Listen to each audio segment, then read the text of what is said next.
Sandy, good that you've noticed that.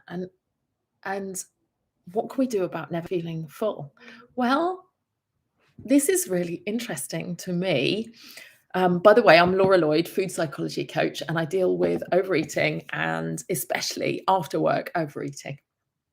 So let's think about this, Sandy, and thank you for asking this question, because a lot of people will be thinking, well, I don't know how, I don't even identify with the feeling of feeling full. But I want to ask you, is that true? Or is that a thought that you're having?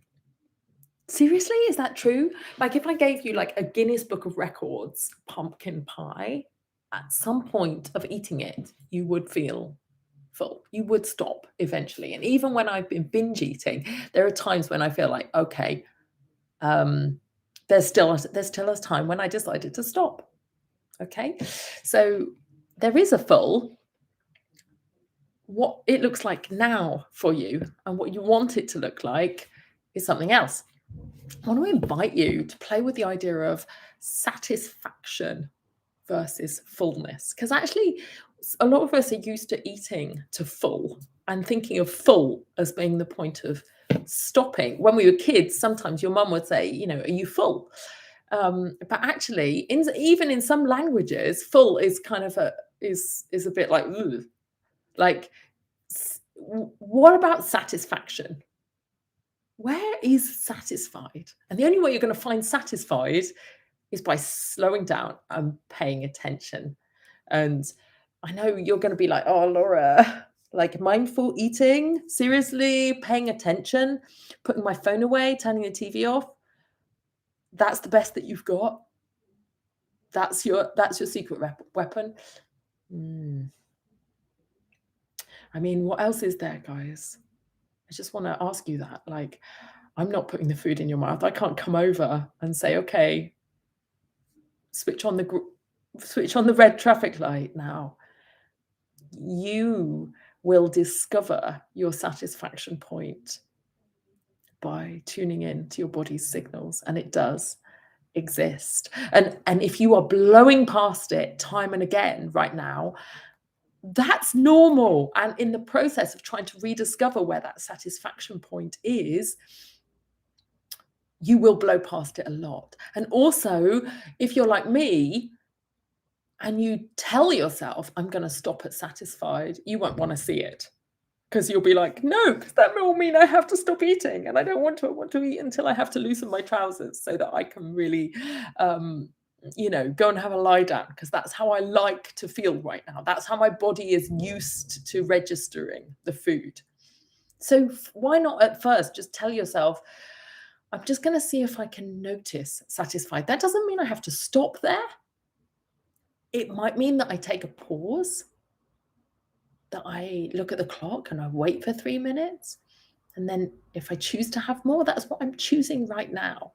It's a slow, gradual process where you get to be patient. Another element of satisfaction versus fullness is that it's not really about feeling like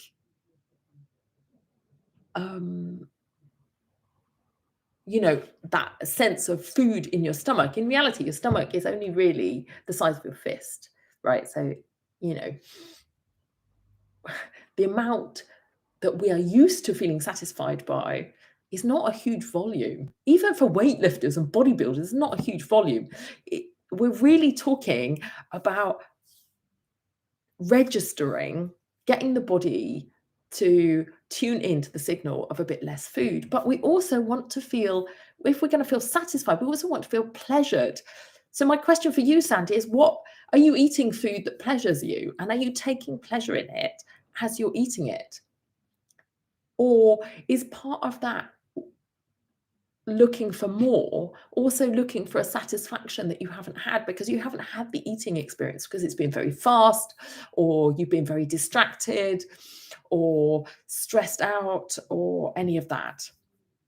Some of that satisfaction you might notice over time comes more from some foods than from others. Some foods are more grounding, more satisfying. They feel like they give you energy for longer. You might notice that, I notice if I eat porridge in the morning, that I'm less hungry by 10 o'clock than if I eat a croissant. That's just something I've noticed over time of trial and error. And that's why I don't give you food plans when we coach together. I don't say like, and this is what you've got to eat. Here's your brown rice, and here's your quinoa and all of that. No, I want you to be empowered to make your food decisions based upon the feedback from your body, based upon the information, how you feel, whether it's the good food for you, right? And so looking for the foods which are satisfying and going with those. And sometimes noticing in that process maybe that it's very difficult to ever get satisfied on junk food, on artificial food. Not because artificial food is bad and evil and bad for you and fake and morally wrong, but because junk food is designed to be moreish, to be unsatisfying. You think of Pringles. Once you pop, you can't stop. It's sold as once you start eating this, you will never get satisfied. Yeah, you can't get full on food. It's a bit like Janine Roth's amazing quote. And I'm going to misquote it. I know I am. Sorry, Janine. It's something like, you can never get enough of something you didn't really want in the first place. And Gabor Mate has another kind of version of that quote, which is also equally true for me, which is you can never get enough of something that partially solves a problem. And that brings me to the idea of emotional emptiness. And if we're eating because we're not hungry, we're never going to get satisfied, because you're already satisfied before you started eating. It's just that food can't solve an emotional problem. Food can never do more than just give you momentary distraction from the emotion, from the emotional sensation in your body. It can't solve it. And so if we're not eating out of hunger, if we never let ourselves get hungry because we're scared of feeling hungry because we've been dieting our whole lives, or maybe we're scared of feeling hungry because we've just got these habits of like, I don't want to get hungry later. We're worried it's going to be too uncomfortable or feel like an emergency.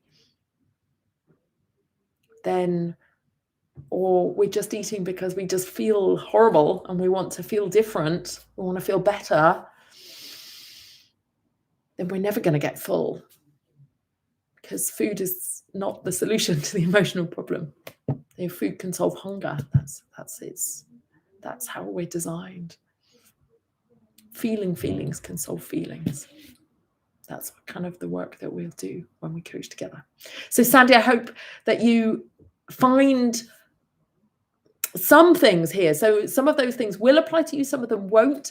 Some of them will apply to other people who have watched this video. If you resonate with any of this, then jump in, let Sandy know that she's not alone in really wondering, how about this feeling of fullness? What a great topic.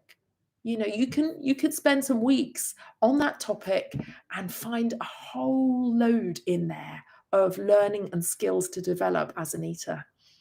And let Sandy know she's not alone in the comments. Make sure you've joined my mailing list. Make sure you're in touch with me. And there's more where this came from. Lots of love. Bye-bye.